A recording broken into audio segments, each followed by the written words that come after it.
Professor José Roberto, de volta neste canal, tratando sobre teorias da linguagem, uma introdução a respeito da linguagem. E aqui, com base no nosso livro Linguística, Outra Introdução, que está disponível online, EPUB, aí, para que você possa adquirir. Então vamos fazer rapidamente neste vídeo um panorama a respeito de como a linguagem foi estudada ao longo do tempo. E vamos começar a partir do século IV, ou do quarto século antes de Cristo, quando os hindus se interessaram por resgatar a pronúncia correta dos Vedas, os seus textos sagrados, com o objetivo de preservar a pronúncia, considerando que para essa religião é importante expressar a linguagem da religiosidade de forma correta e em conformidade com aquilo que ali está escrito naquele texto. Então, esse estudo do século IV a.C. seria, historicamente, o primeiro registro que a gente faz de uma tentativa de abordar de forma mais sistemática, organizada, a linguagem. Depois do século IV ou IV a.C., nós vamos para o século III, e aí a gente entra aqui no universo da Grécia. Os filósofos gregos se preocuparam com essa questão da linguagem. E um livro que é fundamental para que nós possamos ter uma ideia de como os gregos abordavam essa questão da linguagem é o livro Crátilo, escrito por Platão. Esse é um livro fundador nas discussões linguísticas e filosóficas, ou filosófico-linguísticas, para tentar explicar como é que acontece essa relação do mundo das coisas com a língua. E há uma discussão, evidentemente, um diálogo estabelecido e construído pelo Platão, no qual três personagens nos são apresentados, o Hermógenes, Crátilo e o Sócrates. Né? E a grande discussão é até que ponto os nomes denominam as coisas de forma natural ou convencional. Daí se forma dois partidos, o Ficei, que é o partido naturalista, e o Thesei, que é o partido convencionalista. Então, os nomes que se dão às coisas, esses nomes têm uma relação natural ou são meramente convencionais. Então, cabe ao Sócrates trazer uma possibilidade dialética para essa discussão nos estudos aí dos gregos. E no século II a.C., nós temos aí as contribuições do filósofo historiador Marcos Terêncio Varrão, que vai tentar identificar a origem das palavras para esse pensador, uma forma de tentar identificar de onde as palavras, ou onde as palavras são gestadas, são iniciadas, seria fazer a sua regressão. E daí ele teria sido um dos primeiros etimologistas a estudar a etimologia das palavras no objetivo de resgatar a alma da palavra e aí remeter à ideia de logos, que é uma expressão também que já vem lá dos gregos, né?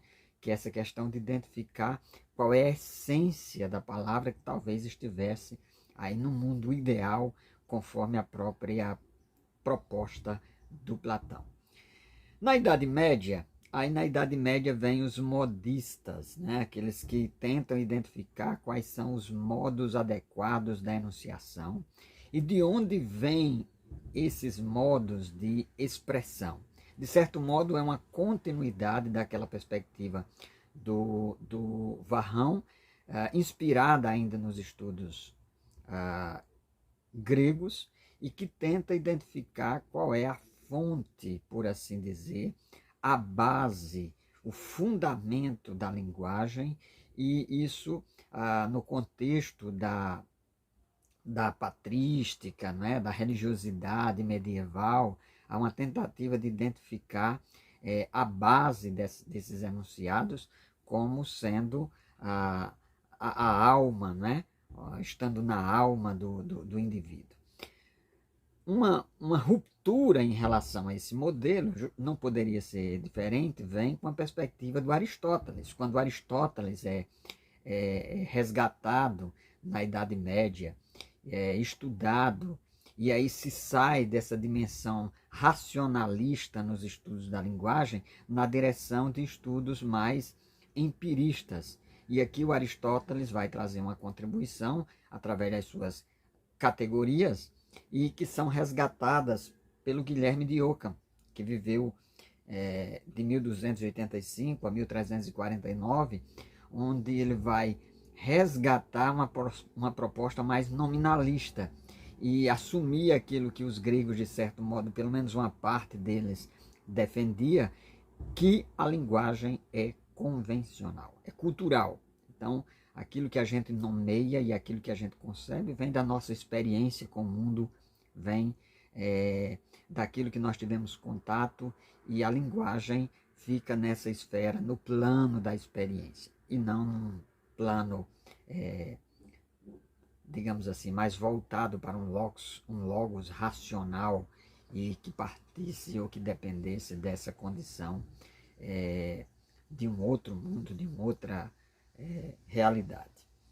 Depois desse período aí mais medieval, nós temos aqui a Reforma Protestante, o resgate dos textos escritos no hebraico e no grego, principalmente a contribuição de Erasmo de Roterdã com a compilação do Novo Testamento grego, Textus Receptus, que é um texto compilado do Novo Testamento em grego, e a partir daí, desse estudo do grego, as traduções. Então, um período de efervescência das traduções, Lutero traduzindo a Bíblia para o alemão, a tradução da Bíblia para o inglês, em 1611, a famosa King James Version.